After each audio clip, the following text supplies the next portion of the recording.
Hi, and welcome to another GVG Plays. This time we're going to be focusing on Chrono Cross, the sequel to the incredibly popular Chrono Trigger. It's actually inspired by Takari Freak's current run-through, or let's play, of Chrono Trigger.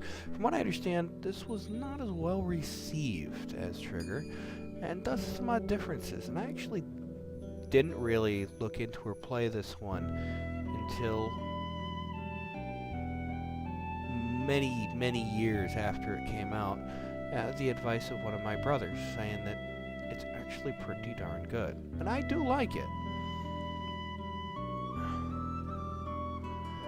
But it does not really have the original cast except for a brief bit, well, some references.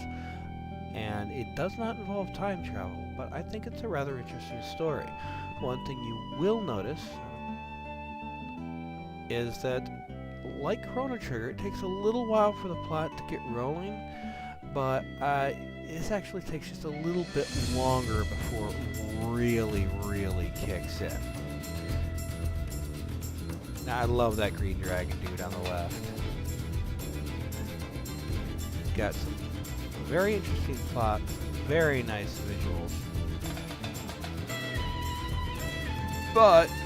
and a lot of this, of course, is spoiler left and right. But in the nature of all this fun in games, you have no idea what it all means until you see it. Yes.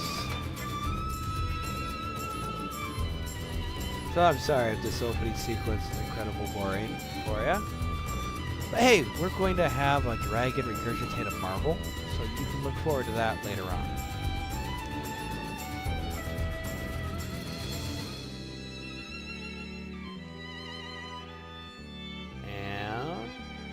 Well, honestly, with some of these games, I'm not entirely sure how old this character is supposed to be. And of course, I always have her running around somewhat skimpily.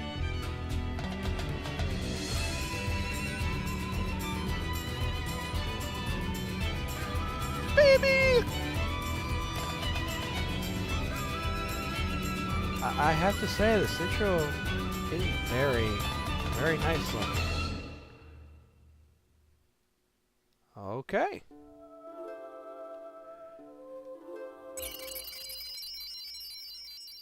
Now, I am playing this on an emulator.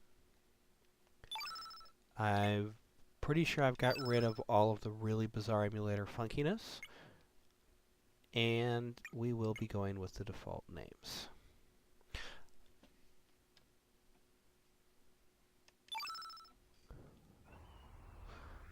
Okay. Alright, well, we got a great big funky castle. It's kind of nice. Dragons. Alright. Is this... Now, this is a game where they give you very little information going in. At least, I'm not sure about the manual, honestly. But, alright, that just screams big, nasty stuff happens here.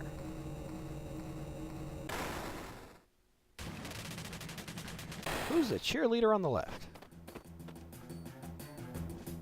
Ah. You look troubled. Okay, what are we doing? Okay, kid. Alright, apparently Lynx is someone or something that we need to exterminate with extreme Okay, kid, that's a little maniacal. Back down.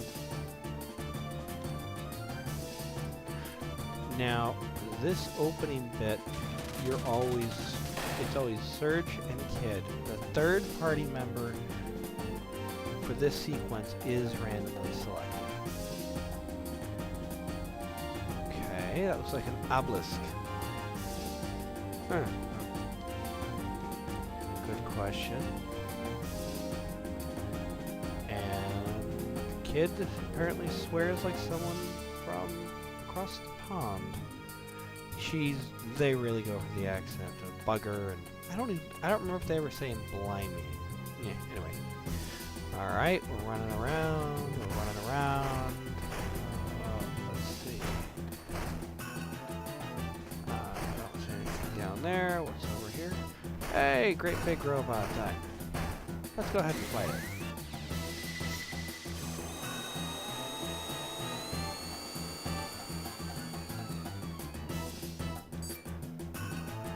Alright, well, there is a tutorial a little later on, so I'm going to give a very, very brief thing. Pretty much, you generate your mana through attacks. It's more complex and simple all at once.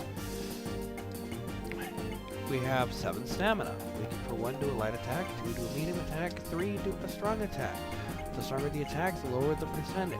If you hit, the probability for all those attacks goes up.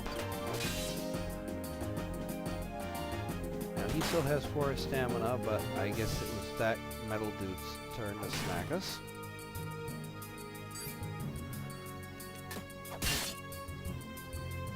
Alright, now he can do up to level 5. You notice he is at level 5 right now. Abilities. Let's go ahead and hit him with Meteorite plus 2. Again, more details in the battle system will come later. It's still very much, what are we doing? Why am I doing this? Who's Lynx? Alright. Ah. That is a very interesting hairstyle, I have to admit. Oh wait, she doesn't use a weapon? I don't really remember. That was kind of cool.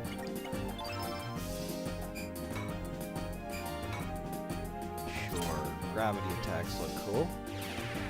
Again, this is a game for the PlayStation 1, so I will admit the graphics are not the most smoothest thing to look at.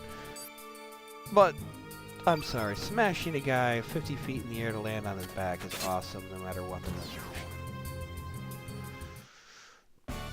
Now, this next bit is kind of cool. Some of them still had energy points left over.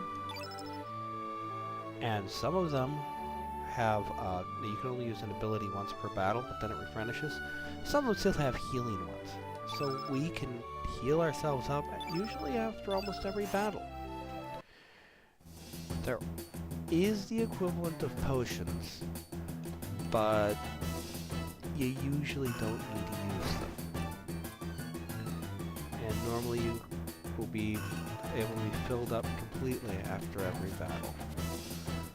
Alright, so it's like, alright, we're looking for this Lynx individual. And for some reason... Hey! It's that obelisk thing.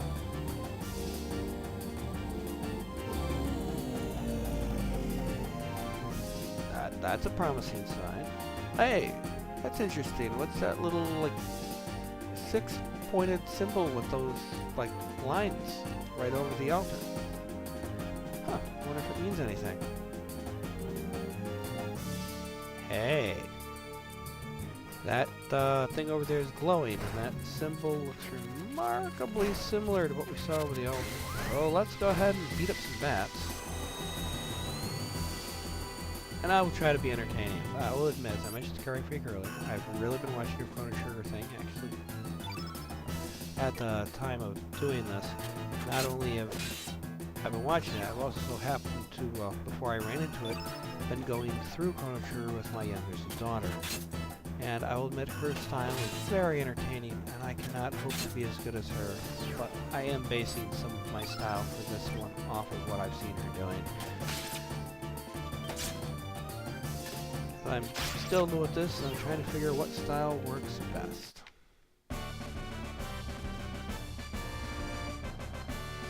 Ta-da!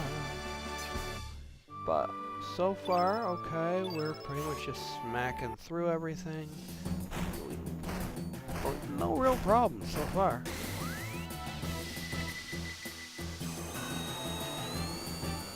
Now, though, honestly, you can get away with skipping these battles early on in this first sequence.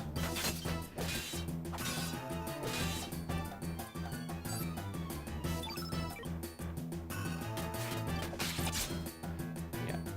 Now Now you can rapidly click and Q. As you'll notice those symbols appearing along the side. So if you save to a light attack, that symbol goes up, and then you keep going. Oh, well, if there's damage to be done. And as those red ones appear, that indicates what attack. Hey! I think there was a comic book hero called, like, Armor Fall Off Boy, whose power was that he could pull his arm off. Let's see what Meteor Shower does. Wait a minute, really? How did you aim that through the window of the tower we're in? Alright, not quite as overkill and ridiculous as the end of Final Fantasy VII, where you wonder just how many times can Sephiroth blow up the sun. Don't get me wrong, great game. But I always found that attack a little weird. But, alright, who cares? It makes them blow up so I can play them. Oh boy. We're being roasted alive. Oh, no, wait. Teleporter rings of power! Are we gonna meet Zordon, be made Power Rangers? That'd be awesome. Oh. You know, kid, that is an awesome question.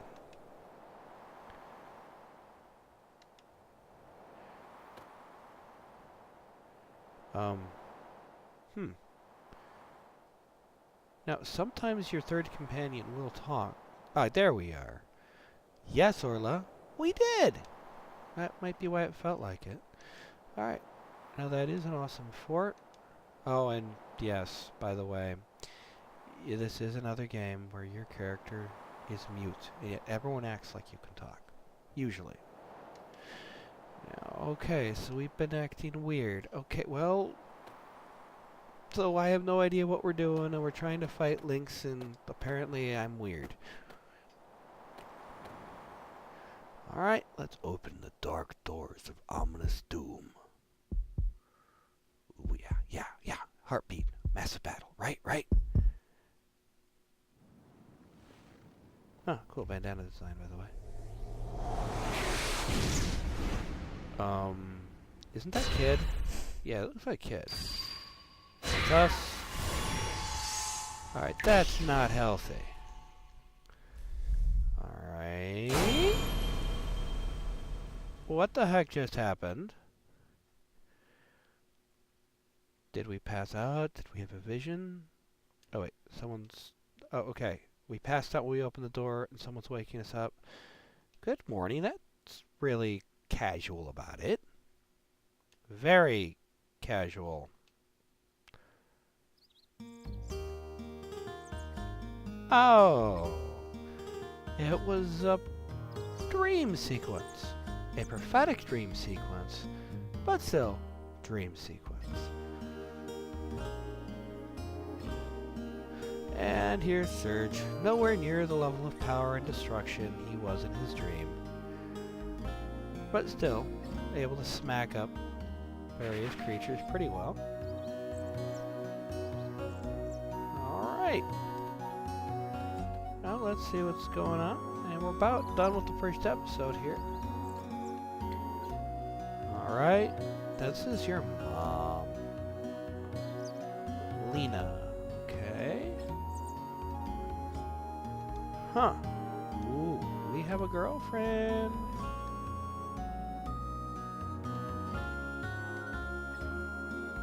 Ah, yep. Yeah, apparently that'd be bad. So, okay, apparently we are a young boy with a girlfriend who's a bit lazy and has really, really exciting dreams. Alright, well, that's it for episode 1. See you again soon.